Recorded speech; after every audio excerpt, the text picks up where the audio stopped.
সারাদিন কোথায় কোথায় গেলাম, কি করলাম, কোথায় মারপিট হলো, সব কিছু দেখাচ্ছি। শুরু থেকে শুরু করছি, চলো। গুড মর্নিং সবাইকে। আমি ঘুম থেকে উঠে গেছি, এক গ্লাস জলের সাথে দিনটা শুরু করলাম। এই যে দেখতে পাচ্ছ আমার একটা পিম্পল হয়েছে, এটারই অপারেশন আছে আজকে, তাই আমরা যাবো হসপিটাল। ফটাফট আমি রেডি হয়ে গেছি, দেখতে পাচ্ছ একদম কমপ্লিট রেডি। সাথে নিচ্ছি মাকে, আসলে মায়ের চেক আপ আছে, সেই জন্য হসপিটাল যাচ্ছি। তো আমি রেডি হয়ে গাড়িতে বসে আছি, মা এখন আসেনি, জানোই তো মাদের একটু লেট হবেই। তারপর মা এলো, বসলো, আমি যাচ্ছি রকেটের স্পিডে ধুমফোর। এই যে চলে এসেছি হসপিটাল, গৌরীদেবী হসপিটালে এসে গেছি। এখানে এসে আমি এখানে বাইকটা পার্ক করে দিলাম, বাইকটা পার্ক করে চলো এন্ট্রি মারি।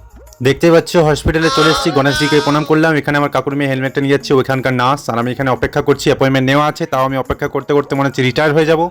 এই যে আমি পাহারাদারের মতো বসে আছি, মা ঢুকে গেছে চেম্বারে, ডক্টরের সাথে কথা বলছে। এরপর বেরিয়ে এসে দেখছি বাঙালির ফেভারিট ঝগড়া চলছে এখানে। কাকুর মুখটা আমি ব্লার করে দিচ্ছি, নইলে আবার কাকু আমাকে জুতো মেরে দেবে। এই যে আমরা বাড়ি যাচ্ছি, কাপ কমপ্লিট, মার ছেলে মিলে ধুমফোরের স্টাইলে যাচ্ছে একদম উড়ে উড়ে। এখানে আমার গলা শুকিয়ে একটু আইসক্রিমে মন টানছিল, আইসক্রিম নিয়ে নিয়েছি, কর্নেটো মাকেও দিয়েছি, দেখাইনি বলে ভাবো না যে দিইনি। এখানে এসেছি ওষুধের দোকানে, ওষুধের দাম দেখে আমার মাথা ঘুরে গেছে। আমি ভাবছিলাম এখানে পড়ে স্যালাইন লাগবে, আর সত্যি 2-4টে স্যালাইন নিয়ে আমি বাড়ি চলে এলাম। বাড়ি এলাম মানে ব্লগ এখানেই শেষ করছি। তোমরা লাইক, কমেন্ট, শেয়ার, সাবস্ক্রাইব করো। নেক্সট ভিডিওতে দেখা হচ্ছে।